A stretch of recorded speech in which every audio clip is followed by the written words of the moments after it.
आज दोस्तों हम चर्चा करने वाले हैं फीमोसिस और पैराफीमोसिस जैसे टॉपिक्स के बारे में। चर्चा है लिंग की चमड़ी नहीं खुलती, लिंग का टोपा नहीं खुलता।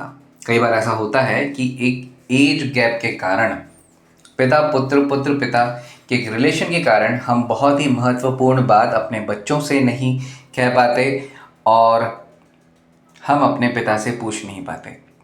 दोनों ही चीज़ों में फ़र्क है। यदि आपका बेटा गुमसुम में चुपचाप है तो उससे पूछिए कहीं उसकी परेशानी का सबब या कारण जो है फिमोसिस तो नहीं है, उसकी चमड़ी आगे पीछे होती है या नहीं होती है। तो सबसे पहले तो आपको ये बता दूं, उपचार हमारे पास उपलब्ध हैं। कुछ जगहों पर कैश ऑन डिलीवरी भी भेजे जा रहे हैं। फिर बात यह आती है कि जब कोई व्यक्ति उम्र दराज हो जाता है, बुजुर्ग हो जाता है या उसको शुगर हो जाती है तो उसके साथ भी ये समस्या आती है कि लिंग की चमड़ी नहीं खुलती, लिंग की चमड़ी में दरारें पड़ना शुरू हो जाती हैं।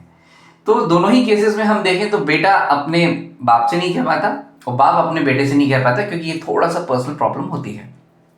तो कहने का मतलब ये, इसका उपचार हमारे पास उपलब्ध है और कुछ जगहों पर कैश ऑन डिलीवरी मेडिसिन भेजी जा रही है। लिंग की चमड़ी नहीं खुलती, लिंग की चमड़ी में दरारें पड़ जाती हैं।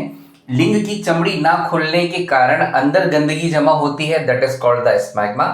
स्मैग्मा का अगर सही उम्र सही समय रहते उपचार नहीं लिया जाता तो ये बैलेनाइटिस में कन्वर्ट हो जाता है, जिसमें लिंग में ग्लैंड्स पेनिस में दाने, खुजाल खरिश होना, पस मवाद का बनना प्रारंभ होता है। तो कहने का मतलब ये है कि अगर आपके साथ भी इस तरह की समस्या आ रही है, लिंग की चमड़ी नहीं खुल रही है, दरारें पड़ रही हैं, संभोग करते समय दर्द हो रहा है, स्वेलिंग आ रही है, तो आप दिए गए नंबर पर डॉक्टर सुदर्शन दीवान से चर्चा करें।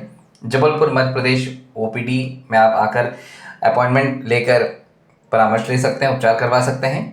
और यदि आप जबलपुर से काफ़ी दूर हैं, बाहर हैं, नहीं आ पा रहे हैं, तो आप अपने एड्रेस पर मेडिसिन हमारे क्लिनिक या ओपीडी के द्वारा मंगा सकते हैं। कुछ जगहों पर अभी कैश ऑन डिलीवरी दिया जा रहा है। तो अधिक से अधिक इस चैनल को सब्सक्राइब कीजिए और इस वीडियो को शेयर कर डालिए अपने सारे ग्रुप में। धन्यवाद मित्रों।